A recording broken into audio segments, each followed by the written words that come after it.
बिस्मिल्लाहिर्रहमानिर्रहीम। तो आज की वीडियो के अंदर हम यूरोप मार्केट प्लेस का जो प्रोडक्ट हंटिंग क्राइटेरिया अमेज़ोन के प्लेटफॉर्म के ऊपर उसको आज डिस्कस करेंगे कि क्या क्राइटेरिया होता है। एक तो क्राइटेरिया आपका क्लाइंट आपको देते हैं, अगर आप उसके अकॉर्डिंग करें तो वो तो फिर क्लाइंट के लिए बेस्ट है।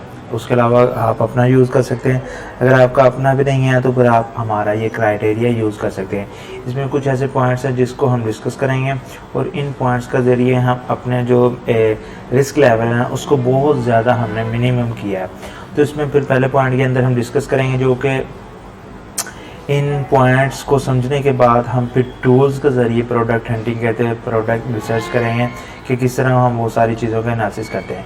पहले पॉइंट में हम बात करते हैं सर्च वॉल्यूम। सर्च वॉल्यूम ये है कि कितने आपके बायर पर मंथ आकर उस प्रोडक्ट का कीवर्ड वहाँ पर अमेज़ोन के ऊपर सर्च करते हैं, तो जो कि 3000 से 7000 के दरमियान होना चाहिए आपका सर्च वॉल्यूम उस प्रोडक्ट के रिलेटेड। जो भी आपका प्रोडक्ट होगा, चाहे वो आपका मोबाइल कवर ही क्यों ना हो, यही प्रोडक्ट है या आपकी कोई डाटा केबल प्रोडक्ट है, इस तरह के कोई भी और प्रोडक्ट्स हैं, उसका सर्च वॉल्यूम इनके दरमियान होना चाहिए। उसके बाद पॉइंट नंबर 2 में बात करते हैं रेवेन्यू की। रेवेन्यू में ये है कि टॉप 15 में से 10 सेलर ऐसे होने चाहिए जो कि 3500 यूरो वहाँ पर प्रॉफिट मार्जिन जनरेट कर रहे हो या उससे ज़्यादा का प्रॉफिट मार्जिन वहाँ से जनरेट कर रहे हो। तो आपने ये सारी चीज़ें टूल्स के ज़रिए चेक करनी है, इनका पूरा एनालिसिस करना है। उसके बाद पॉइंट नंबर 3 में आ जाता है रिव्यूज़। रिव्यूज़ में ये है कि जो टोटल एवरेज रिव्यूज़ है ना, जितने भी आपके सेलर्स वगैरह हैं, वो उनकी जो टोटल एवरेज है ना वो 100 से अबव नहीं होने चाहिए, यानी कि वो 900 से अबव नहीं होनी चाहिए उनके रिव्यूज़ की एवरेज। उसके बाद फिर टॉप 15 में से 6 सेलर आपके ऐसे होने चाहिए जो कि 250 रिव्यूज़ से कम उनके रिव्यूज़ हों। टॉप 15 में से जब आप टूल्स वहाँ पर रन करेंगे तो टॉप 15 में से 6 सेलर ऐसे होने चाहिए जिनके 250 रिव्यूज़ से कम रिव्यूज़ होने चाहिए। उसके बाद पॉइंट नंबर 4 में हम बात करते हैं रेटिंग की।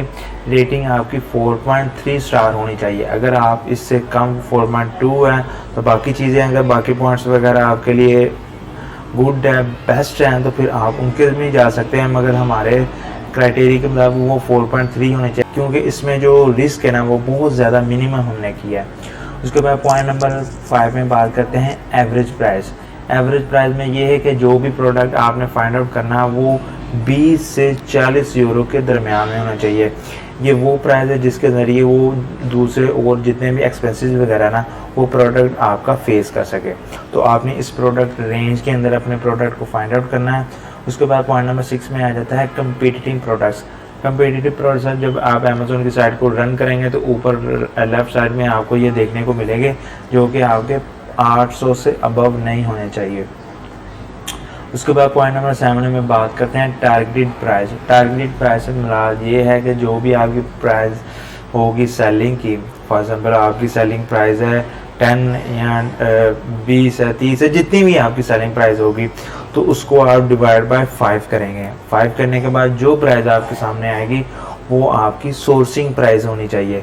सेलिंग प्राइस आपकी जितनी भी है उसको जब आप डिवाइड बाय 5 करेंगे ना, तो जो आपकी प्राइस आएगी ना वो आपकी सोर्सिंग प्राइस होनी चाहिए। जब आपकी वो सोर्सिंग प्राइस होगी तो फिर आप अमेज़ोन के ऊपर जितने भी और भी अदर एक्सपेंसेस वगैरह उन चीज़ों को आप इजीली फेस कर सकेगा, आपका प्रोडक्ट वो वहाँ पर सर्वाइव कर सकेगा। उसके बाद फिर पॉइंट नंबर 8 में बात करते हैं सीजनैलिटी। सीजनैलिटी में ये है कि कोई भी प्रोडक्ट्स आपका सीजनल नहीं होना चाहिए, कि कोई सीज़न आता है, अगर गर्मी का सीज़न आता है, सर्दी का सीज़न आता है या कोई भी सीज़न आता है, सीज़न के अंदर उस प्रोडक्ट को बूस्ट मिलता है, सेल आती है, जैसे वो सीज़न चला जाता है तो फिर सेल डाउन हो जाती है। तो आपने कभी भी ऐसे प्रोडक्ट फाइंड आउट नहीं करने जो कि उनका कोई ना कोई सीज़न हो। उसके बाद फिर हम पॉइंट नंबर 9 में बात करते हैं ट्रेंडी। ट्रेंडी से मुराद ये है कि कोई भी प्रोडक्ट आपका ट्रेंडी नहीं होना चाहिए, यानी कि उसका कोई ट्रेंड वगैरह आता है तो वो ट्रेंड के अंदर आने से फिर उस प्रोडक्ट की जो सेल उसको बूस्ट मिलता है। जैसे ही ट्रेंड ज़्यादा आता है फिर उसकी सेल डाउन हो जाती है। जैसे कोविड बहुत बड़ी मिसाल है जिसके अंदर मास्क और हैंड सैनिटाइज़र वगैरह इस तरह के प्रोडक्ट्स को वहाँ पर बूस्ट मिला। बूस्ट मिलने का जैसे कोविड गया तो फिर उन चीज़ों को वहाँ पर डाउन होना शुरू हो गए। तो आपने कभी भी इन चीज़ों को फाइंड आउट नहीं करना, और ये हम टूल्स के ज़रिए इसको हम सर्च भी करेंगे, इसका एक्सप्लोर भी करेंगे सारी चीज़ों में। उसके बाद फिर पॉइंट नंबर 10 में आ जाता है वैल्यू एडिशन। वैल्यू एडिशन में ये है कि आपने अपने प्रोडक्ट फाइंड आउट कर लिया, आपने देखा कि मेरे जो कंपेटिटर है वो इस तरह के प्रोडक्ट्स वहाँ पर जो लॉन्च कर रहे हैं, तो मैं उस प्रोडक्ट के अंदर कोई ऐसी वैल्यू एडिशन दे दूँ, मैं कोई ऐसा एक छोटा सा और प्रोडक्ट ऐड कर लूँ ताकि जो भी बायर वगैरह आएंगे वो देखेंगे कि यार इस कंपेटिटर के पास तो ये सिर्फ प्रोडक्ट है, मगर इस सेलर के पास ये एक छोटा और इसने वैल्यू एडिशन की है, प्राइस तकरीबन सेम ही है, तो क्यों मैं इससे बाय कर लूँ। या आपने कोई डिज़ाइन के अंदर वैल्यू एडिशन की है कि आपका डिज़ाइन एक यूनिक डिज़ाइन है, उसके बाद उसके पास जो आपका कंपेटिटर उसके पास पुराने डिज़ाइन का प्रोडक्ट है, आपके पास न्यू डिज़ाइन का प्रोडक्ट है, तो फिर जितने भी बायर्स वगैरह आएंगे फिर वो आपसे सेल कर लेंगे, वो आपसे ही बाय करेंगे। तो उसके बाद यहाँ पर आप किसी मटेरियल के अंदर वैल्यू एडिशन कर सकते हैं कि किसी कंपेटिटर जो भी होंगे उसके पास लो लेवल की प्रोडक्ट की क्वालिटी होगी, उसके मटेरियल की क्वालिटी होगी, मगर आपके पास मटेरियल क्वालिटी हाई होगी, तो जितने भी बायर वगैरह आएंगे फिर उस रीज़न की वजह से फिर आपसे ही वो प्रोडक्ट लेंगे। तो आपने वैल्यू एडिशन लाजमी करनी है। उसके बाद फिर पॉइंट नंबर 11 में बात करते हैं ब्रांड डोमिनेशन। ब्रांड डोमिनेशन में है जितने भी आपके एवरेज सेलर्स वहाँ पर बैठे हैं और वो सारे सेलर्स कंसिस्टेंसी के साथ सेल लेके जा रहे हैं, तकरीबन उनके दरमियान सेल्स जो है ना कंसिस्टेंसी के साथ ही जा रहे हैं। तो फॉर एग्जांपल एक सेलर है वो 100 है, दूसरा 110, 120, इस तरह की सेल्स वगैरह वहाँ पर लेके जा रहे हैं सेलर्स। और उनमें से अगर कोई ऐसा सेलर्स है या कोई ऐसा ब्रांड या अमेज़न खुद वहाँ पर उसकी लिस्टिंग वगैरह और वो बहुत ज़्यादा हाई सेल लेके जा रहा है, बाकी सेलर के पास है 100, 200, 250 और वो सेलर 10,000, 20,000, इस तरह का फ़र्क है ना, तो आपने वो भी प्रोडक्ट फाइंड आउट फिर नहीं करने, क्योंकि उसमें भी ब्रांड डोमिनेशन आ जाती है कि वो अमेज़न या कोई और ब्रांड सारी सेल वो लेके जा रहा है, आपके पास कोई हिस्सा बचेगा नहीं, आपके हिस्से में कोई सेल्स वगैरह ही नहीं आएगी। तो इस तरह आपने वो प्रोडक्ट फाइंड आउट करने हैं जिसमें आपके प्रोडक्ट के कंसिस्टेंसी के साथ आपको भी वो सारी चीज़ें देखने को मिले।